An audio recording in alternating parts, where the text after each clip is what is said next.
오늘 본문의 말씀은 교회가 처음 시작되던 초대교회의 모습을 묘사하고 있습니다. 예수님이 승천하신 후에 예수님의 명령을 받은 제자들은 예루살렘을 중심으로 예수님의 말씀을 가르치기 시작했습니다. 이런 사도들의 가르침으로 인해서 교회는 부흥했고 성령의 놀라운 역사들이 일어나게 되었습니다. 본문 42절에 보면 그들이 사도의 가르침을 받아 서로 교제하고 떡을 떼며 오로지 기도하기를 힘썼다고 말씀합니다. 여기에 힘쓰다라는 말은 헌신했다라는 말입니다. 즉 가르치고 배우는 데 있어서 높은 의지를 가지고 헌신하며 애썼다는 것이죠. 그리고 그런 가르침은 사도적 가르침을 중심으로 해서 이루어졌는데 이것은 일반적인 배움이 아닌 사도들을 통해서 오게 된 하나님의 계시에 대한 연구였습니다. 사도들이 가르쳤던 하나님의 계시는 오늘날 우리가 사용하고 있는 이 성경 안에 다 기록되어 있는 하나님의 계시의 말씀이죠. 이렇게 사도들이 가르쳤던 하나님의 계시는 사도들의 설교로 증거되었는데요. 본문 43절에 보시면 사도들로 말미암아 기사와 표적이 많이 나타나는 역사가 일어나게 된 것입니다. 사도들은 단순히 무엇을 믿어야 하는가만 가르치지 않고 그의 믿음들에 대한 증거를 이 기사와 표적을 통해서 보여준 것이죠. 즉 42절에서 이 말하고 있는 사도들의 가르침은 43절에 와서 기사와 표적에 의해 검증되고 확인된 것입니다.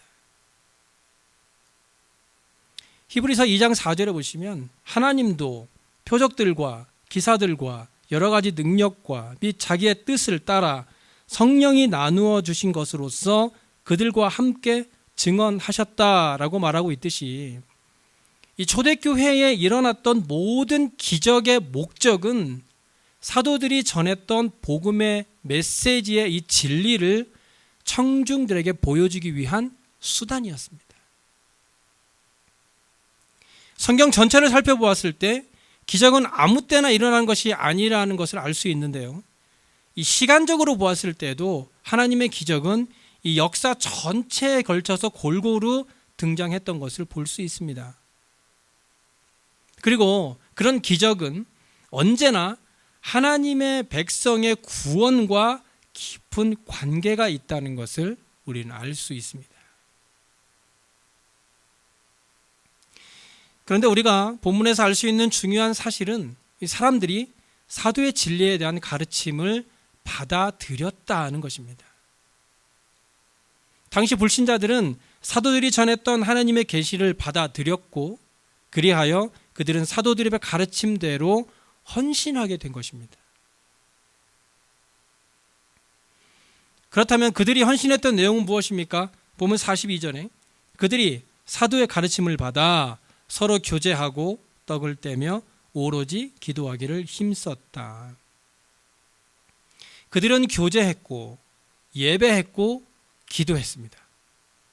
그리고 이런 모습은 그냥 이루어진 것이 아닙니다. 46절에 보니까 날마다 마음을 같이하여 성전에 모이기를 힘썼기 때문입니다. 그들은 서로 매일의 삶을 나누었습니다. 주일에만 만난 것이 아니라 시간을 내서 지속적으로 만났고 함께 모여서 예배했고 교제했고 기도했습니다. 그리고 44절에 모든 물건을 서로 통용했습니다. 즉 그들의 교제는 영적일 뿐만 아니라 경제적이었다라는 것이죠. 그들은 다른 형제들에 대해서 마음만 나누는 것이 아니라 경제적인 부분까지도 함께 나누었고 45절에서 말씀하고 있듯이 재산과 소유를 팔아 필요한 사람들에게 나눠주고 또한 도움을 받기도 했습니다. 그리하여 초대교회는 기쁨이 있었다 하고 46절에 증거해주고 있습니다. 교제하는 모든 모임들 가운데 기쁨이 충만했다는 것입니다. 그리고 그런 기쁨이 충만한 교제는 하나님을 찬미하는 예배로 이어져서 경건하고 즐거운 예배의 시간이었다는 것을 우리는 어렵지 않게 상상할 수 있습니다. 그리고 이런 기쁘고 즐거운 모임들을 인해서 효과적으로 전도할 수 있었고 47절에 구원받는 사람이 날마다 늘어나는 부흥을 경험하게 된 것입니다. 우리가 초대교회를 통해서 알 수 있는 중요한 한 가지는 그들은 모든 모임들로 인해서 온 백성에게 칭송을 받았다는 것입니다. 당시 초대교회에는 많은 핍박들이 있었어요. 예수 믿는다는 걸 가지고 잡아서 죽이는 그런 핍박들이 많았습니다. 그럼에도 불구하고 그들은 지역사회에 선한 영향력을 끼치는 교회가 되었고 그런 교회를 바라보며 믿지 않는 사람들까지도 칭찬하는 그런 매력적인 교회의 모습을 보여주었다는 것입니다. 우리는 본문을 통해서 초대교회의 모습을 상상해 볼 수 있습니다. 여러분 한번 머릿속으로 상상해 보시기 바랍니다. 성전에 모이는 성도들의 얼굴에는 미소가 가득합니다. 성전 입구에 만나는 성도들끼리 서로 안아주며 인사를 합니다.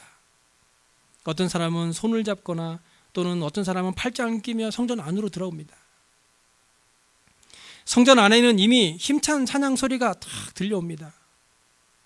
성전에 모인 성도들은 목소리를 높여 찬양하고 때로는 박수도 치고 때로는 손을 들기도 하며 기쁨으로 찬양합니다. 찬양 중에 무릎을 꿇고 기도하는 성도도 있습니다. 뜨거운 찬양 뒤에는 합심 기도가 이어집니다. 모든 성도들은 하나님을 뜨겁게 부르며 기도합니다. 그들의 기도 소리는 불의 혀가 갈라지는 것과 같은 성령의 역사가 일어나듯이 뜨겁습니다. 기도를 마치고 설교가 이어집니다. 말씀을 증거하는 사도들은 성령에 충만하여 예수 그리스도의 복음을 증거합니다. 모든 성도들은 복음을 듣고 변화됩니다. 그리고 기적이 일어나죠. 아픈 사람이 치료되고 걷지 못하는 자가 걷게 되고 보지 못하는 사람들이 보게 되는 기적을 성전 안에서 경험하게 됩니다. 예배를 마친 후에는 서로 친교 시간을 갖습니다. 모두가 한자리에 모여 음식을 나누며 기쁨으로 대화합니다. 한 사람도 소외된 사람 없이 모두가 한자리에 모여 자기가 받은 은혜를 나누면서 함께 음식을 나눕니다. 집으로 돌아갈 때도 헤어짐을 아쉬워하며 서로에게 인사를 합니다. 그리고 그들은 다음 날 또다시 성전에 모입니다. 저는 이런 초대교회의 모습이 우리 교회의 모습이 되길 기대하고 있습니다. 우리가 상상했던 이 초대교회의 모습이 그대로 우리 교회에 일어나서 모두가 즐거움과 기쁨으로 예배하고 교제하는 그런 매력적인 교회가 바로 우리 베델교회가 되어지길 소망합니다. 초대교회가 온 백성에게 칭송받는 교회가 될 수 있었던 가장 큰 이유는 복음에 있었습니다. 사도들은 복음을 전했고 사람들은 그 복음을 듣고 한자리에 모여 사도들의 가르침대로 순종했던 것입니다. 복음은 바로 그런 것입니다. 예수님에 관한 그 좋은 소식은 모든 사람들이 함께 즐거워하고 기뻐할 수 있는 능력이 있다는 것입니다. 우리는 모두가 하나님의 은혜로 죄사함을 받은 사람들입니다. 그래서 모든 그리스도인들은 겸손할 수밖에 없습니다. 누구도 자기가 구원받았다라는 것에 대해서 자랑할 수 없고 교만할 수 없는 것은 하나님이 주신 구원의 선물은 아무런 대가가 없기 때문입니다. 그래서 우리는 누구든지 심지어 어려운 상황 중에서도 희망을 가질 수 있습니다. 왜냐하면 우리는 오직 은혜 때문에 구원을 받았기 때문입니다. 초대교회 그 많은 성도들이 매일 모여서 예배하고 교제하는데도 그들에게 기쁨과 즐거움이 있었던 이유는 바로 그런 복음적인 이유가 있었기 때문입니다. 모두가 복음으로 구원을 받았다라는 그 이유 때문에 겸손하게 서로를 섬길 수 있었고, 그런 섬김은 서로의 마음을 여는 가장 큰 도구가 되었던 것입니다. 우리를 겸손하게 만드는 복음의 속성은 우리가 어떤 우월감이라는 것이 없이 다른 사람들에게 복음을 또한 전할 수 있게 합니다. 우리가 어떤 선행을 통해서가 아닌 오직 하나님의 은혜로만 구원을 받았기 때문에 다른 사람들로부터 오는 은혜와 긍휼을 기대할 수 있게 되는 것이죠. 이것은 우리가 복음을 증거할 때도 똑같이 나타납니다. 마태복음 28장 20절에 내가 너희에게 분부한 모든 것을 가르쳐 지키게 하라. 볼지어다 내가 세상 끝날까지 너희와 항상 함께 있으리라 라는 이 예수님의 말씀은 구원받은 사람이라면 누구라도 복음을 전파해야 한다라는 예수님의 명령이죠. 명령은 반드시 해야만 하는 것입니다. 그래서 우리가 예수님의 명령에 순종하려고 해서 복음을 증거하려고 할 때에 우리가 전도하고자 하는 사람에게 말을 잘하거나 혹은 또 어떤 끈기를 가지고 혹은 무언가를 주어서 그들의 마음이 열려지는 것은 아닙니다. 그들의 닫혀진 마음의 문을 여는 것은 성령께서 하는 것이지 내가 할 수 있는 일이 아니라는 것입니다. 여러분 한 번이라도 전도해 보신 분은 다 아실 겁니다. 매주 뭘 갖다 준다고 해서 그분이 마음이 열려지는 게 아니에요. 우리는 단지 씨를 뿌리는 겁니다. 복음의 씨앗을 뿌리면 그 씨앗이 심겨지고 자라나서 열매를 맺게 하시는 분은 성령께서 하시는 일이다라는 겁니다. 그러므로 우리가 어떤 사람을 전도하려고 할 때에 여러분이 그 사람의 마음을 변화시키려고 노력하지 않으시길 바랍니다. 우리는 사도들이 했던 것과 같이 그저 복음을 선포하기만 하면 됩니다. 우리가 선포하는 그 복음에는 능력이 있어서 그들을 변화시키고 마음의 문을 열어서 하나님 앞으로 나오게 하는 성령의 역사가 일어나게 되는 줄로 믿으시기 바랍니다. 그래서 저는 삶으로 전도하라라는 말을 참 좋아합니다. 삶으로 전도하라. 우리가 말을 잘해서 혹은 끈기를 가지고 계속 찾아간다거나 혹은 전도 대상자에게 어떤 것을 계속 갖다 주는 것에는 어떤 한계가 있습니다. 결국 그의 마음을 여는 것은 성령께서 하시는 일이죠. 그래서 우리가 해야 할 일은 복음의 씨를 뿌리는 것인데 그 복음의 씨는 생명력이 있는 씨앗이 되어야 열매를 맺겠죠. 그 씨가 생명력이 있는 씨앗이 되려면 씨를 뿌리는 사람의 삶 속에서 이미 복음이 살아 있어야 합니다. 우리의 삶 속에서 복음이 생명력을 가지고 살아 있어야 된다는 거예요. 마태복음 5장 14절에 너희는 세상의 빛이라 산 위에 있는 동네가 숨겨지지 못할 것이라고 말씀합니다. 무슨 말씀입니까? 예수 그리스도를 믿는 모든 성도들은 세상의 빛의 역할을 감당해야 하는데 세상의 빛이라는 것은 어두운 곳을 밝히는 역할을 하는 것이죠. 그래서 그리스도인들이 어두운 세상 가운데 복음의 빛을 밝게 비추어서 세상에 더 이상 어두운 곳이 없도록 밝게 비추어야 하는 것입니다. 그런데 어두운 세상을 비추어야 할 빛이 깨끗하지 못하면 그 빛을 낼 수가 없습니다. 여기에서 그리스도인들은 세상의 빛이라고 말씀하고 있는데 이것은 그리스도인들이 세상이 볼 수 있도록 산 위에 있는 동네까지라도 그 빛을 비추라는 것입니다. 그런데 그런 빛이 죄악으로 가려져 있고 교만과 시기와 질투로 얼룩져 있다면 산 위에 있는 동네는 고사하고 산 아래에 있는 동네도 비추지 못한다는 것이에요. 그렇기 때문에 우리는 거룩해야 합니다. 깨끗해야 합니다. 우리 안에 예수 그리스도의 빛이 밝게 빛날 수 있도록 우리의 삶을 거룩하게 해야 한다는 것입니다. 우리는 세상을 비추어야 하는 책임이 있습니다.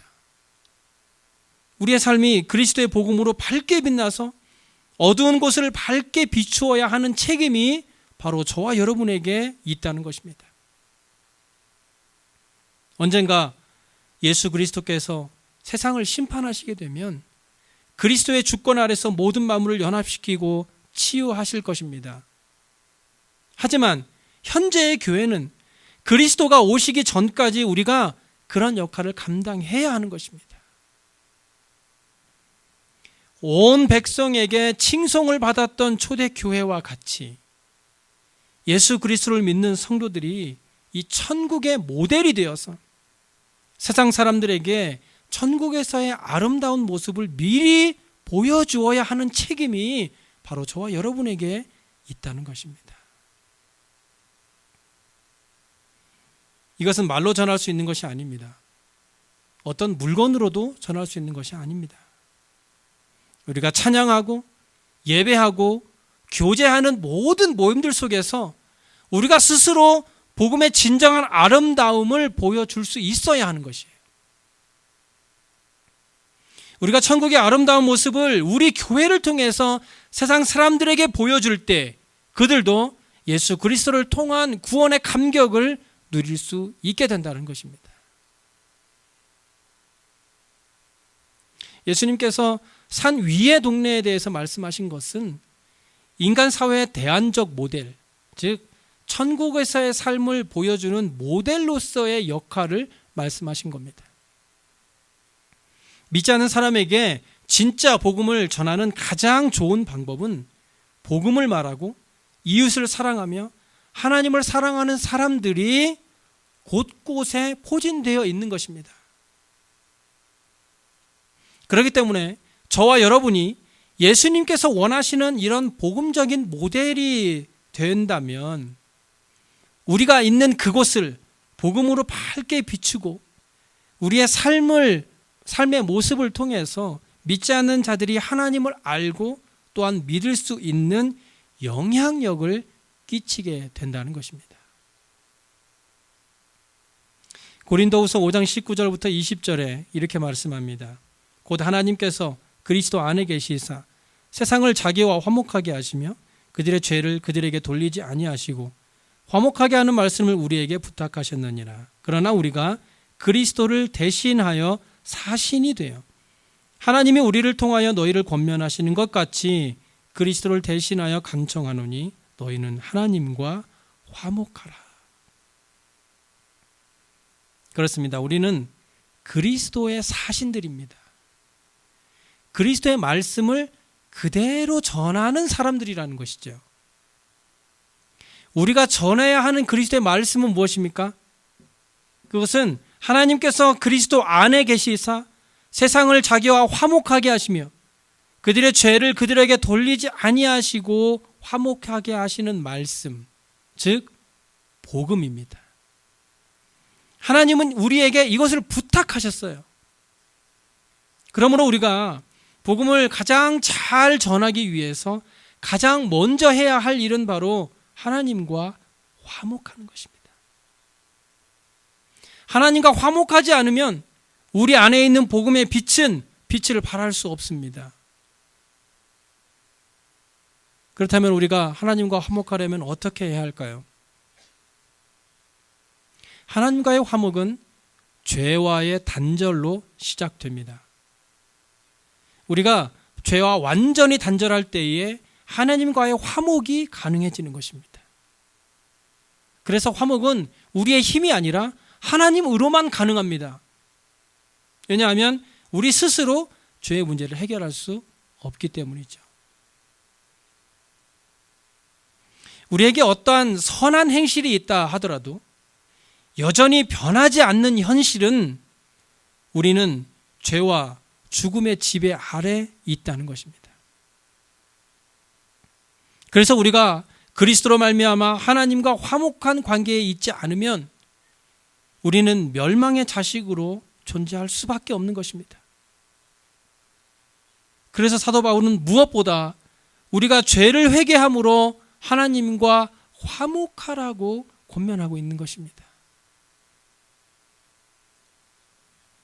우리의 모든 죄를 하나님 앞에 내어놓음으로 하나님과 온전한 화목한 자가 되어서 이제는 세상에 대하여 그리스도의 복음의 밝은 빛을 밝게 비출 수 있는 빛의 역할을 감당해야 하는 것입니다. 여러분은 지금 복음의 빛으로 밝게 빛나고 있습니까? 저와 여러분의 삶이 산 위에 있는 동네의 어두운 곳까지 밝힐 수 있을 정도로 밝게 빛나고 있습니까? 회개해야 합니다. 우리가 하나님 앞에 철저하게 회개함으로 산 위에든지 산 아래이든지 그곳이 어디든 죄악으로 어두운 곳이 있다면 그곳에 복음의 빛을 비추어서 믿지 않는 자들에게 복음의 기쁜 소식을 전하고 그들도 예수 믿게 해야 합니다. 이것은 우리에게 주어진 명령입니다. 저와 여러분에게 명령하신 예수님의 명령을 가볍게 여기지 않길 바랍니다. 사랑하는 베들교회 성도 여러분, 우리가 세상 사람들에게 예수를 믿는다라는 것이 얼마나 기쁘고 즐거운 일인지 보여줍시다. 우리가 보여줍시다. 예수 믿는 건 이렇게 좋은 거라고 보여줍시다. 우리가 모여서 찬양하고 예배하고 교제하는 모든 모임들이 항상 성령 안에서 사랑과 기쁨이 충만한 모임들이 되어서 우리가 산 위에 있는 빛이 되어 세상의 어두운 곳을 복음의 빛으로 밝게 비출 수 있도록 밝게 빛나는 저와 여러분의 삶이 되어서 그들도 예수 믿고 우리가 누리는 이 즐거움과 기쁨을 함께 누릴 수 있도록 삶으로 복음을 증거하는 저와 여러분의 삶이 되시길 간절히 소원합니다.